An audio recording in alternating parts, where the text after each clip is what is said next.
Lambat sikit. Jangan awal sangat. Alah. Makan tak cukup. Tapi kena hafal lah, betul tak?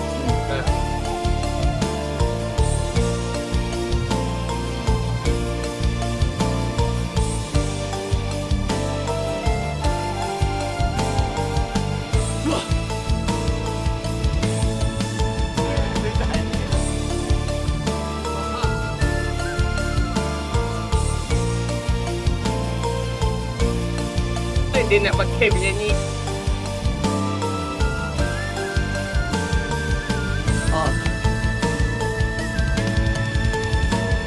Kita letak gambar kan baju tu kisah.